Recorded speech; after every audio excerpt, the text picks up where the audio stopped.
ივნისში ეკონომიკური ზრდის ტემპი დაჩქარდა და გასულ თვეს ქვეყნის ეკონომიკა 8.6%-ით გაიზარდა. 6 თვეში კი საშუალო ზრდის მაჩვენებელი 7.9% იყო. საქსტატის თანახმად ივნისში ეკონომიკურ აქტივობაში წვლილი კვლავ ისეთ სექტორებს ჰქონდა, როგორიცაა საფინანსო და სადაზღვევო სექტორი, IT დარგი, ტრანსპორტისა და დასაწყობების დარგი. ამასთან საქართველოს კერძო სექტორის, ანუ DGG-ს გადამხდელი კომპანიების ბრუნვამ 16.7 მილიარდი ლარი შეადგინა, რაც წლიურად 14%-ით გაზრდილი მაჩვენებელია. ეკონომიკურ ზრდაში მნიშვნელოვანი წვლილი შეიტანა დამამუშავებელმა მრეწველობამ, ტრანსპორტმა და დასაწყობებამ, ასევე მშენებლობის, ინფორმაციის და კომუნიკაციის სექტორებმა. 2026 წლის ივნისში საქონლის ექსპორტი გაიზარდა 20.4%-ით, ხოლო იმპორტის მაჩვენებელი გაზრდილია 7.5%-ით. ტრანსპორტისა და დასაწყობების სექტორში ზრდა ძირითადად დაკავშირებული იყო საჰაერო ტრანსპორტის ფუნქციონირებასთან, როგორც სამგზავრო, ისე სატვირთო გადაზიდვების მიმართულებით. მშენებლობის სექტორში კი ზრდა დაკავშირებული იყო როგორც საცხოვრებელი, ისე არასაცხოვრებელი შენობა-ნაგებობების მშენებლობასთან. ეკონომიკური ზრდა არის საკმაოდ დივერსიფიცირებული. ფაქტობრივად ყველა სექტორი მონაწილეობს ეკონომიკური ზრდის შედეგების მიღწევაში. აღსანიშნავია, რომ განსაკუთრებით მაღალი წვლილით გამოირჩევა დამამუშავებელი მრეწველობის, ტრანსპორტი და დასაწყობების, მშენებლობის, ინფორმაციისა და კომუნიკაციების და სხვა სექტორები. აქვე უნდა აღინიშნოს, რომ ეკონომიკური ზრდის ხელშემწყობია საგარეო ვაჭრობის კუთხით დაფიქსირებული პოზიტიური ტენდენციები, როგორც მოგეხსენებათ, ექსპორტის 20%-ზე უფრო მაღალი ზრდა ფიქსირდება, ხოლო ადგილობრივი ექსპორტი 6 თვის მაჩვენებლებით 62% მეტად არის გაზრდილი. რაც შეეხება დამამუშავებელი მრეწველობის სექტორს, აღნიშნულ დარგში ზრდის გამაპირობებელი მთავარი ფაქტორი ნავთობპროდუქტების წარმოების მოცულობის გაფართოებაა. საქსტატის თანახმად, სხვადასხვა ტიპის ნავთობპროდუქტების ექსპორტი წინა წელთან შედარებით დაახლოებით 12-ჯერ არის გაზრდილი. ნავთობპროდუქტების წარმოების მოცულობის გაფართოება კი თავის მხრივ ყულევში ნავთობგადამამუშავებელი ქარხნის ამოქმედებას უკავშირდება. დამამუშავებელი მრეწველობის სექტორში ზრდა ძირითადად ნავთობპროდუქტების წარმოების მოცულობის გაფართოებასთან იყო დაკავშირებული, როგორიცაა ნაფტა, გაზოილი და მაზუთი. აღსანიშნავია, რომ აღნიშნული კატეგორიის ნავთობპროდუქტების ექსპორტი დაახლოებით 12-ჯერ არის გაზრდილი წინა წლის შესაბამის პერიოდთან შედარებით ჩინეთის და აფრიკის ქვეყნების, ასევე თურქეთის მიმართულებით. რაც შეეხება დარგებს, სადაც კლების ტენდენცია დაფიქსირდა, მათ შორისაა სამთო-მოპოვებითი დარგი და ენერგეტიკა. თავის მხრივ ენერგეტიკის სექტორში შემცირების ტენდენცია გასულ თვეს ჰიდროელექტროსადგურების გამომუშავების 16%-ით კლებას უკავშირდება. ეს კი თავის მხრივ დარგში ამჟამად არსებულ გამოწვევებს უკავშირდება. მაის-ივნისში მეზობელ თურქეთში არსებული არახელსაყრელი ფასების ფონზე საქართველოდან ელექტროენერგიის ექსპორტი არ ხორციელდებოდა, რის ფონზეც ჰესებს გენერაციის შეზღუდვა მოუწიათ. დამოუკიდებელი საქართველოს ისტორიაში ამ ხელა შეზღუდვები, რომელიც უთესდებოდა გენერაციის ობიექტებს, არც მემახსოვს და არც ენერგოსექტორს არ ახსოვს, რეალურად მიზეზი გახლავთ ის, რომ ის ისტორიული ბაზრები, რომელიც ქართულ ელექტროენერგიას ყიდულობდნენ გაზაფხულის პერიოდში, ისინი ელექტროენერგიით გაჯერებულა, მათ აღარ დასჭირდათ ეს ელექტროენერგია და ქვეყანაში სამწუხაროდ არ გვაქვს იმხელა ზრდა და ეს მდგრადობა ელექტროენერგიის მოხმარებისა, რამაც საბოლოო ჯამში გამოიწვია სიჭარბე, რომლის დაღვრაც ჩვენ მოგვიწია და სამწუხაროდ ვერავით ვისეთ ეს რესურსი ჯეროვნად არაერთხელ გვითქვამს და გაგვიჟღერებია ის თუ რამდენად მნიშვნელოვანი არის ქვეყნის შიგნით მდგრადი მოხმარება, ქვეყნის შიგნით ენერგოტევადი დარგების განვითარება, როგორც არის ისტორიულად საქართველოში მეტალურგია, როგორც შეიძლება იყოს მონაცემთა ბაზების სექტორი, IT სექტორი, ხელოვნური ინტელექტის სექტორი და ასე შემდეგ.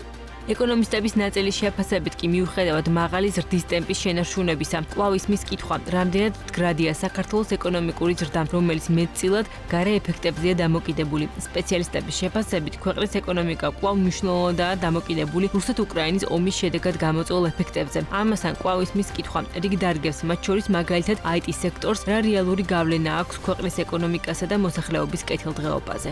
კითხვა უნდა დავსვათ ეს ეკონომიკური ზრდა, რომელიც ქვეყანაში ხდება, რამდენად მდგრადია, რამდენად პოზიტიურ დინამიკაზე არის დამოკიდებული, რამდენად დამოკიდებულია ისეთ საკითხებზე, რომელიც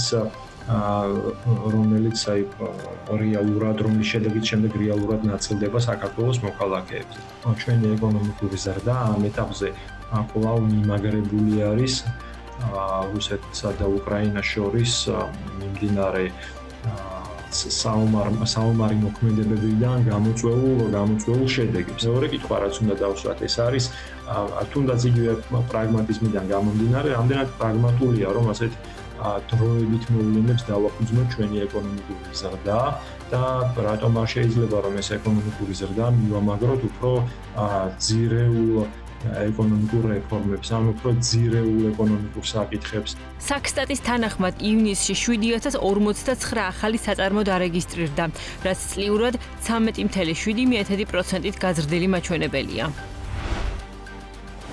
საერთაშორისო ბაზარზე ნავთობის გაძვირების ფონზე საქართველოში საწვავის ფასი კვლავ იზრდება. ბოლო 1 კვირის განმავლობაში ბენზინის და დიზელის ფასი 5-დან 10 თეთრის ფარგლებში გაიზარდა. დღეს მდგომარეობით ბრენდირებულ ბენზინგასამართ სადგურებზე ყველაზე მოთხოვნადი რეგულარის ტიპის საწვავის ღირებულება 3.5-დან 3 და 78 თეთრის ფარგლებშია. დიზელი კი ქსელებში 3 ლარი და 75 თეთრიდან 4 ლარი და 9 თეთრის ფარგლებში ღირს. ქართული ნავთობკომპანიების მხრიდან ფასების კორექცია საწვავზე ახლო აღმოსავლეთში ვითარების ესკალაციის ფონზე საერთაშორისო ბირჟებზე ნავთობის გაძვირებას მოჰყვა. გაძვირებული საწვავი და გაზრდილი ელექტროენერგიის ღირებულება სრულად ასახულია ინფლაციაში. სების მაკროეკონომიკისა და სტატისტიკის დეპარტამენტის ხელმძღვანელი თამთა სოფრუმაძე საქმის კურსთან ინტერვიუში ამბობს, რომ 5.8%-იან ინფლაციაში 1.3% პუნქტი საწვავის ფასებიდან მომდინარეობს. აღსანიშნავია, რომ მომსახურების ინფლაცია დაჩქარებულია 4.1%-მდე, თუმცა ესეც ნაწილობრივ საწვავის ფასების არაპირდაპირი გავლენაა. გაძვირების პირველი ტალღა, რაც იყო საწვავის გაძვირების ეფექტი, სრულად არის გადმოცემული საქართველოს ბაზარზე. ეხლა ვაკვირდებით ჩვენ მიმდინარე მოვლენებს, ხედავთ, რომ მიუხედავად იმისა, რომ ესკალაცია მოხდა გეოპოლიტიკური მდგომარეობის, ბრენტის ნავთობის ფასი წინა ესკალაციის პერიოდთან შედარებით უფრო დაბალი არის. პირობითად წინა ესკალაციის დროს მაქსიმუმი ბრენტის ფასი $100-მდე გაიზარდა, ეხლა კი $90-მდე და საშუალოდ $85 ფარგლებში არის. ამიტომ შესაბამისად თუ ეს მდგომარეობა თუნდაც ამ ნიშნულზე შენარჩუნდება, პირიქით მოლოდინი გვაქვს, რომ ენერგორესურსების ფასები სხვა თანაბარ პირობებში გარკვეულწილად უნდა შემცირდეს. რაც შეეხება ელექტროენერგიას, ეს აპრილშივე პრესიერად აისახა მათი პირდაპირი გავლენები, რაც არის საწვავის ასევე ელექტროენერგიის, უკვე სრულად არის ასახული ინფლაციაში.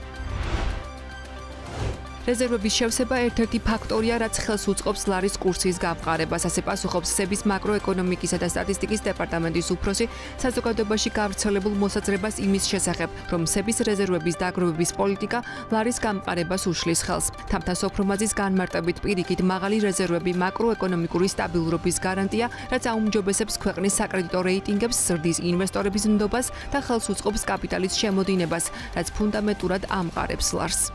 რეზერვების შევსება არა თუ ხელს უშლის კურსის გამყარებას, პირიქით არის ერთ-ერთი ფაქტორი, რაც ხელს უწყობს ლარის კურსის გამყარებას. საერთაშორისო ორგანიზაციები და საკრედიტო სარეიტინგო კომპანიები განსაკუთრებით დიდ ყურადღებას უთმობენ რეზერვების ადეკვატურ ფლობას და რეზერვების მაღალ დონეზე შენარჩუნებას. ბოლო პერიოდში ფიჩმა და ასევე ივლისის თვეში მუდისმა ქვეყნის პერსპექტივა გააუმჯობესა სტაბილურამდე და ძირითადი ერთ-ერთი მთავარი გამსაზღვრელი ფაქტორი განსაკუთრებით ფიჩის შემთხვევაში ცალსახად იყო დაფიქსირებული, რომ იყო რეზერვების ზრდა. ანუ მაღალი რეზერვი ეს არის მაკროეკონომიკური სტაბილურობის გარანტორი, ერთ-ერთი ფუნდამენტური ფაქტორი და სადაზღვეო ბუფერი და ინვესტორების ნდობისთვისაც პოზიტიურად აისახება და ჩვენ ვხედავთ, რომ ფინანსურ სექტორში საკმაოდ ძლიერი არის ინვესტორების დაინტერესება, ისინი შემოდიან ქართულ ბაზარზე, ეროვნულ ბანკს ისეთი ინტერვენციების პოლიტიკა აქვს, რომ კურსი წესის მიხედვით, კურსი ჯერ უნდა გამყარდეს და მხოლოდ ამის შემდგომ გვაქვს ჩვენ ჩარევის შესაძლებლობა. საქართველოს ეროვნული ბანკი მოსახლეობას აფრთხილებს, რომ ბოლო პერიოდში სოციალურ ქსელებსა და მედია სივრცეში გახშირდა ინფორმაცია კომპანიების შესახებ, რომლებიც კრიპტოაქტივებით ვაჭრობის გზით სარგებლობის მიღების დაპირებით მოქალაქეებისგან ფულად სახსრებს იზიდავენ. სების განცხადებით მსგავსი საქმიანობა შესაძლოა წარმოადგენდეს ფინანსური პირამიდის კლასიკურ მოდელს, რომლის მიზანი არა რეალური ბიზნესის განვითარება, არამედ ახალი წევრების ჩართვა და მათი ფინანსური რესურსების მოზიდვა.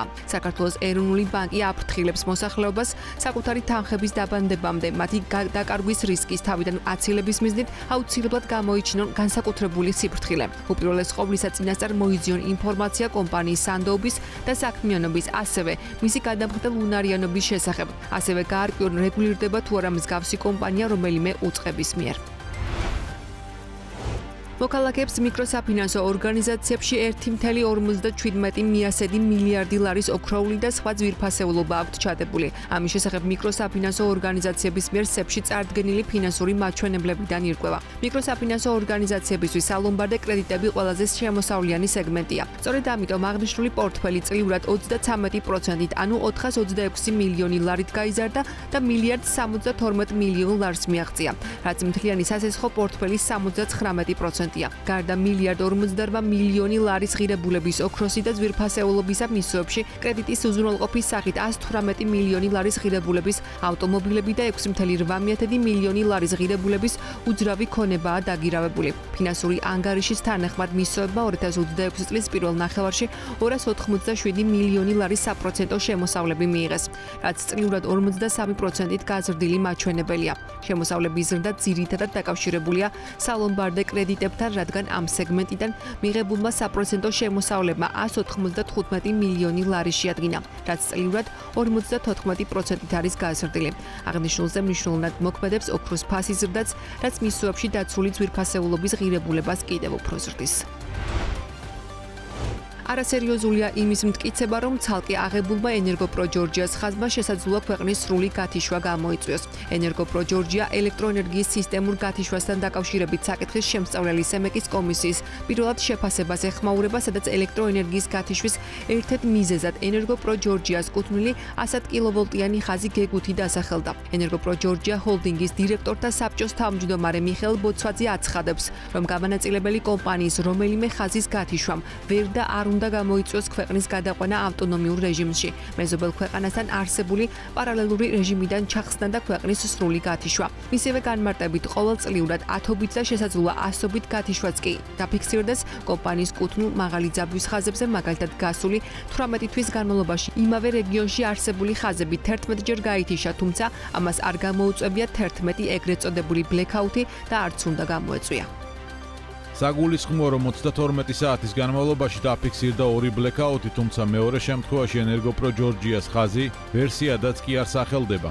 ალბათ სასურველია ამ ორივე შემთხვევის ერთად განხილვა და დადგენა იმ მიზეზების, რაც ორივე შემთხვევაში მეორდება. ვფიქრობ, სწორედ ეს გამაერთიანებელი გარემოებები განსაზღვრავს შეპერხების რეალურ მიზეზებს. რა თქმა უნდა, რეალური ვერსიის დიდი ნაწილი გამოკვეთილია, თუმცა ეს არ ნიშნავს, რომ ვინმესკენ ხელს ვიშვერთ პირიქით. ამ რთულ ვითარებაში სრულ სოლიდარობას უცხადებთ დარგში მოღვაწე ყველა პატიოსან პროფესიონალს, სწორედ მათი შრომით მიიღწევა ის მომსახურების ხარისხი, რაც არსებობს, მიუხედავად არც თუ სახარბიელო ინფრასტრუქტურისა. მომეჩვენა და არ მომეწონა, რომ შესაძლოა ერთმანეთზე გადაბრალება წავიდეს იმის მაგივრად, რომ კოლეგიალურად გაარჩიონ რა მოხდა რეალურად. ასე ეხმაურება ენერგეტიკოსი მურმან მარგველაშვილი გადაცემა ანალიტიკაში გუშინ სემექში სამუშაო ჯგუფის პირველადი შეფასების წარდგენას, რომელიც ენერგოპრო ჯორჯიასთან ერთად სახელმწიფო ელექტროსისტემამაც გააკრიტიკა. მურმან მარგველაშვილი ამბობს, რომ ბევრი ტექნიკური ნიუანსია, რომელიც გათვალისწინებული უნდა იყოს. მარგველაშვილი მიუთითებს, რომ გამოჩნდა რეზერვის საჭიროება, თუმცა ის თუ რატომ ვერ იმუშავა სისტემამ იზოლირებულ რეჟიმში ეს გასარკვევია. არც ერთი ვარიანტი არ უნდა გამოვრიცხოთ, მათ შორის არც საბოტაჟი მიიჩნევს ითის ინერჯის დამფუძნებელი. მერაბ ლომინაძე ფიქრობს, რომ მასშტაბურ გათიშვაზე გავლენა შესაძლოა ასევე მოეხდინა გენერაციის იძულებით შეზღუდვებს, რამაც შესაძლოა გაზარდა რისკი და მოძველებულ ქსელში ტექნიკური პრობლემა გამოიწვია. რა არ მომეწონა სემეკის წერილში, აი ამის პატარა ის გამიჩნდა გზნობა, რომ აი ეხა ერთმანეთს უპირისპირდებიან და ერთმანეთზე შეიძლება გადაბრალება წავიდეს, იმის მაგივრად, რომ კოლეგიალურად დასწრენ და გაარჩიონ ობიექტურად. ეხლა მე რასაც ვიტყვი, ეს ყველა ხელისუფლება შეეხება არა მარტო ქართული ოცნებისას, არამედ ნაციონალური მოძრაობისა, მანამდე ეს არის არასწორი და არაკვალიფიციური პოლიტიკური ჩარევა ენერგეტიკულ სექტორში. ხდება ინვესტიციების შეზღუდვა. სემეკმა უნდა მისცეს ინვესტიციების უფლება, მაგალითად იგივე ენერგოპროსაც და იმასაც, რაც უნდა აისახოს ტარიფში.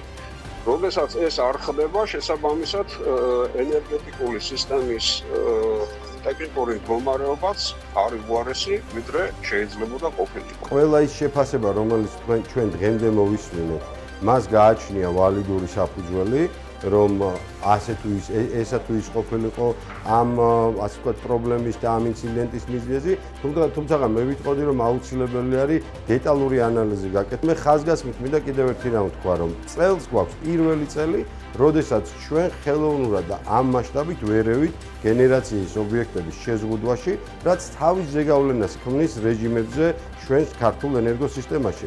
და უბრალოდ აი ამდენმა ჩარევამ შესაძლებელია მოახდინა ის, რომ რაღაცა ეტაპზე მოხდა შეცდომის დაშვება და აი ამდენი სიჭარბის შეზღუდვიდან და გამომდინარე მივიღეთ ეს შედეგი, რაც გვაქვს. აზერბაიჯანთან, თურქეთთან და ყაზახეთთან საქართველოს საერთაშორისო სატვირთო გადაზიდვების განხორციელებისას ელექტრონული ნებართვების სისტემის გამოყენება შეუძლია. გადამზიდავების საშუალება აქვთ ელექტრონული ნებართვები დისტანციურად 24 საათის განმავლობაში მიიღონ. სისტემის დანერგვა ნებართვების მიღების პროცესს საჩქარებს, ადმინისტრაციულ პროცედურებს ამარტივებს და საერთაშორისო სატვირთო გადაზიდვების სფეროში გაციფრულებას აუმჯობესებს. ციფრული ნებართვა ძალიან მარტივად გადაეცემა მძღოლს და იძლევა საშუალებას, რომ შორ დისტანციაზე ავტომანქანამ მომენტალურად მიიღოს ეს ნებართვა, შესაბამისად გამოიყენოს. ეს პირველი კომფორტი, მეორე კომფორტი კი გულისხმობს გამოყენების შემდეგ ნებართვის ჩაბარება. ავტომანქანა აუცილებლად უნდა დაბრუნდეს ქვეყანაში, ფიზიკურად უნდა მოიტანოს ოფისში წარადგინოს ეს ნებართვა, შემდეგ ეხამდელი წესის მიხედვით ციფრული ნებართვის დახარჯვას სახმელეთო ტრანსპორტის სააგენტო უკვე ავტომატურად თავად ხედავს შესაბამის ბაზაში, ანუ გადამზიდავს არ უწევს მტკიცებულება და ასე ვთქვათ რაღაც წარადგინოს დოკუმენტი იმის დადასტურებლად, რომ ეფექტიანად და სწორად გამოიყენა ესა თუ ის ნებართვა. სექტორის წარმომადგენლების შეფასებით ნებართვების ციფრული სისტემა გადამზიდავებისთვის მნიშვნელოვანი შეღავათია. მათი განმარტებით ციფრული ფორმატი ბიუროკრატიულ ბარიერებს ხსნის და გადამზიდავების მაქსიმალურ მობილობას ანიჭებს. ჩვენ დღეს ციფრულ ერაში ვცხოვრობთ, მოგეხსენებათ, აქედან გამომდინარე ჩვენ დიდი ხნის ტკივილი იყო, მადლობა რომ შესაბამის მოუწყებებმა იმუშავეს აქტიურად ამ საკითხზე, არაერთხელ დაგვიყენებია. მსოფლიოს ბევრი ქვეყანა არის გადასული ამ მიმართულებაზე და რა თქმა უნდა ეს პირველ რიგში დროს დაგვიზოგავს და ასევე შეამცირებს ადამიანური ფაქტორის შეცდომების რისკებსაც. ევროპაში მუშაობს, ჩვენი შუააზიელი პარტნიორები უკვე თვითონ იყენებენ ამას.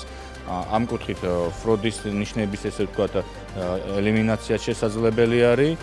უკვე ინიციატივა და განხორციელებული ნაბიჯები, რომლებიც გადაიდგა, გარკვეულ თავის დადებით შედეგს ასახავს ამ პროცესს, იმიტომ რომ გაიზარდა თვითონ კოტების რაოდენობაც მოგეხსენებათ და მომავალ წელს კიდევ უფრო დაახლოებით 68%-ით ვარაუდობენ რომ გაიზრდება. ორ მხრივ სამუცია აქ საუბარი. მაგალითად შემთხვევაში აზერბაიჯანი, საქართველო ორ მხრივი ნებართვა ამ ქვეყნებს შორის მიმოსვლისა დაახლოებით 70%-ით გაიზრდება ამ გაციფრულების წყალობით. კერძო სექტორის საჭიროებას ხედავს ნებართვების გაციფრულება ისეთ მიმართულებებსაც შეეხოს, როგორიცაა უზბეკეთი, ყირგიზეთი და ტაჯიკეთი. ამ ქვეყნებთან მათი შეფასებით ტვირთბრუნვას უკვე მზარდი დინამიკა აქვს. კიდევ ერთ პერსპექტიულ მიმართულებად ჩინეთის სახელდება, სადაც სექტორი ციფრული ნებართვების საჭიროებას ხედავს. ჩვენი მოსაზრება იქნება, რომ ერთიანი ციფრული სისტემა, რომ ყოფილიყო გადაზიდვებში შუადერეფნის ყველა მონაწილე ქვეყნებს შორის, საკმაოდ სწრაფად დაჩქარებდა და გაზრდიდა კონკურენტუნარიანობას. თურქეთი, უზბეკეთი, ჩინეთი იქნებოდა კარგი. როგორც ვახსენებ, მთლიანი შუადერეფნის ქვეყნების მიმართულებით, არა მხოლოდ სანებართვო სისტემა, ასევე სატრანზიტო დოკუმენტაციის დროს. სახმელეთო გადამზიდავთა ასოციაციაში მიაჩნიათ, რომ ბიუროკრატიული ბარიერების შემცირება შუადერეფანს საშუალებას მისცემს ჩრდილოეთისა და სამხრეთის მარშრუტებს რეალური კონკურენცია გაუწიოს. ამასთან პროცედურების გამარტივება პირდაპირ პროპორციულად აისახება ტვირთბრუნვის ზრდაზეც. ჩვენ რაც უფრო გავამარტივებთ პროცედურებს შუადერეფნის გადაზიდვის მიმართულებით, მით უფრო დავზოგავთ გადაზიდვის დროს. რაც უფრო დავზოგავთ გადაზიდვის დროს, მით უფრო გავაიაფებთ გადაზიდვებს. რაც უფრო გავაიაფებთ გადაზიდვებს, მით უფრო მოიმატებს ტვირთმფლობელთა ინტერესი და მით უფრო მეტი ტვირთი გაივლის აღნიშნული მიმართულებით. რასაც კიდე მოყვება ახლა სხვა მომიჯნავე ბიზნესების სასაწყობო მეურნეობაზე და რაღაცებზე ავსაუბრობ, ამისი განვითარება. ციფრული სატრანზიტო სისტემების ნაწილია ახალი კომპიუტერიზებული სატრანზიტო სისტემა NCTS-იც, რომელიც საშუალებას იძლევა ერთიანი ელექტრონული დეკლარაციითა და გარანტიით გადაიზიდოს ტვირთი ევროკავშირის წევრ ქვეყნებში. სისტემის მთავარ უპირატესობად სახელდება ის, რომ დეკლარირება და გარანტიების წარდგენა საქართველოდანვეა შესაძლებელი, რაც კომუნიკაციას უფრო ეფექტურს და იაფს ხდის. როგორც დარგში განმარტავენ, NCTS-ი უკვე სრულად მოქმედი მექანიზმია, რაც ევროკავშირის მიმართულებით გადაზიდვებს მნიშვნელოვნად ამარტივებს. ამ ეტაპზე სისტემური სირთულეები ამ სისტემას არ ახლავს. ანუ არსებობს რაღაც ტექნიკური ხარვეზები იქ მაგალითად აღნიშნული დეკლარაციების დახურვის ვადები და ასე შემდეგ, ეს სამუშაო პროცესია და ნებისმიერ პროცესს ახლავს რაღაც ტექნიკური დაბრკოლებები. ეს პრაქტიკაში თანდათან იხვეწება, სულ უფრო და უფრო მცირე ხდება ეგეთი ტექნიკური ხარვეზები. NCTS უკვე დაახლოებით 1 წელია ბაზარზე შემოსულია და აქამდე ჩვენ გვიწევდა ამ სერვისებით სარგებლობა თურქეთში და ბულგარეთში, საქართველოს ცოტა ხნის წინ შევერთდა. ჩვენ კომპანიასაც აქვს განაცხადი შეტანილი დაახლოებით 1 წელია და ვიმედოვნებთ იქიდან გამომდინარე, რომ ჩვენ გვჭირდება კონკრეტულად საქმის გასაკეთებლად და ესე ვთქვათ, საქართველოში ერთ-ერთი უმსხვილესი გადამზიდი კომპანია, ვინც ექსპორტზე ორიენტირებული არის და ვიმედოვნებთ, რომ მალე მივიღებთ პასუხებს. იმისთვის, რომ შუა დერეფანმა ჩრდილოეთისა და სამხრეთის მარშრუტებს რეალური კონკურენცია გაუწიოს, დარგის წარმომადგენლების შეფასებით ბიუროკრატიული ბარიერების მაქსიმალური შემცირება აუცილებელია. შუა დერეფანი თავისი არსით რთული მულტიმოდალური მიმართულებაა, რაც სახმელეთო და საბორნე გადაზიდვების მონაცვლეობას გულისხმობს. ეს ბუნებრივად იწვევს გარკვეულ ინფრასტრუქტურულ დაყოვნებებს, რასაც ხშირად ბიუროკრატიული ბარიერებიც ემატება. პროცედურების გამარტივება კი მოსალოდნელია, რომ პირდაპირ პროპორციულად აისახება ტვირთბრუნვის ზრდაზე. ჯანდაცვის სექტორში დაფინანსების არსებული მოდელი და DRG სისტემა დღემდე მწვავე გამოწვევად რჩება რეანიმაციული და კრიტიკული მოვლის მიმართულებებისთვის. ჯანდაცვის ასოციაციის სამეთვალყურეო საბჭოს თავმჯდომარის განცხადებით, ქვეყანაში ჯერ კიდევ არ არსებობს მექანიზმი, რომელიც DRG სისტემის ფარგლებში ტარიფების ყოველწლიურ რეგულარულ გადახედვას უზრუნველყოფდა. მისი თქმით, სისტემის ყველაზე კრიტიკული ნაწილი რეანიმაციული მიმართულება, რომელიც მაღალხარჯიანია და სპეციფიკურ მიდგომას საჭიროებს. ასოციაციაში განმარტავენ, რომ მულტიპროფილური დიდი კლინიკები, რომლებიც სხვა სამედიცინო დაწესებულებებიდან მძიმე პაციენტების ნაკადსაც იღებენ, არათანაბარ პირობებში არიან. საერთაშორისო პრაქტიკის მიხედვით ასეთი კლინიკებისთვის სპეციალური კოეფიციენტები ან დამატებითი ფონდები უნდა არსებობდეს, რაც საქართველოში ამ დრომდე არ არის დანერგილი. მიუხედავად იმისა, რომ ჯანდაცვის სამინისტროსთან შეხვედრები იმართება, ასოციაცია უფრო ქმედით და სამუშაო რეჟიმში გადასვლას ითხოვს. არსებობს მოლოდინი, რომ 2027 წლის ბიუჯეტში სექტორის მოთხოვნები ნაწილობრივ მაინც იქნება გათვალისწინებული.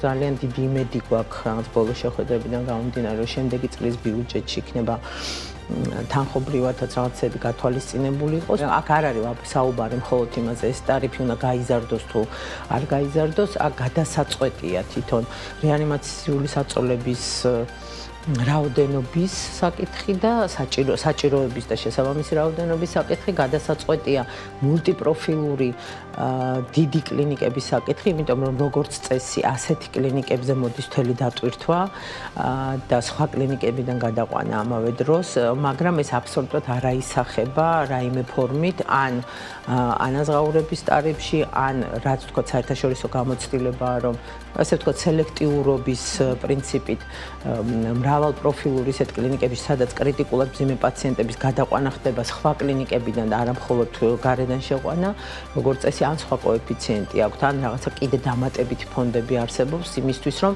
ამ კლინიკებს შესაძლებლობა მიეცათ ხარისხიანად მოემსახურონ პაციენტს. აი, ეს ნაწილი ძალიან კრიტიკულია. გასულ წელს ქვეყანაში საავადმყოფოების რაოდენობა 7.222-მდე შემცირდა, საწოლ ფონდი კი წლიურად 1.8%-ით 15.200-მდე გაიზარდა. 30.2318-მდე გაიზარდა ამბულატორიულ პოლიკლინიკური დაწესებულებების რაოდენობაც. გაზრდილია სამედიცინო დაწესებულებებში პაციენტთა მიმართვიანობაც. 2025 წლის ჯანდაცვის სტატისტიკური მონაცემებით აღნიშნულ დაწესებულებებში ექიმთან მიმართვის 16.8 მილიონი შემთხვევა დაფიქსირდა, რაც 2024 წლის ანალოგიურ მაჩვენებას 6%-ით აღემატება. რაც შეეხება სამედიცინო პერსონალს, 2025 წლის მდგომარეობით ქვეყანას 22,500 ექიმი ჰყავს და მათი რიცხვი ბოლო 1 წელიწადში 1600-ით არის შემცირებული. საექნო პერსონალის რიცხოვნება კი არ შეცვლა და კვლავ 21,300 შეადგენს. ჯანდაცვის სამინისტრომ დიუშენის კუნთოვანი დისტროფიის სამკურნალო მედიკამენტ ჯივინოსტატის შეძენის შესახებ ხელშეკრულება იტალიურ კომპანიასთან გააფორმა. ჯანდაცვის მინისტრის განცხადებით, საქართველო მსოფლიოში ერთ-ერთი პირველი ქვეყანა იქნება, რომელიც აღნიშნულ მედიკამენტს შეიძენს და დაავადების მართვის სახელმწიფო პროგრამაში შეიტანს. მიხეილ სარჯოლაძე ამბობს, რომ პარალელურად გრძელდება მოლაპარაკებები დიუშენის კუნთოვანი დისტროფიის სამკურნალო კიდევ ერთი მედიკამენტის შემოტანის თაობაზე. წარმატებით დასრულდა მოლაპარაკებები იტალიურ კომპანია იტალფარმაკოსთან, რომელთანაც გაფორმდა ხელშეკრულება მედიკამენტ ჯივინოსტატის შეძენის შესახებ. ეს მედიკამენტი განკუთვნილია დიუშენის კუნთოვანი დისტროფიის მქონე პაციენტებისთვის 6 წლის ასაკიდან გადაადგილების უნარის შენარჩუნებამდე. უნდა აღინიშნოს, რომ საქართველო მსოფლიოში ერთ-ერთი პირველი ქვეყანა იქნება, რომელიც შეიძენს ამედიკამენტს და შეიტანს მას დაავადების მართვის სახელმწიფო პროგრამაში. რაც შეეხება მეორე მედიკამენტს, რომლის თაობაზეც იყო საუბარი ადრე, მინდა აღვნიშნო, რომ მოლაპარაკებები რამდენიმე მიმართულებით კვლავ გრძელდება და ვიმედოვნებთ, რომ უახლოეს მომავალში წარმატებით დასრულდება.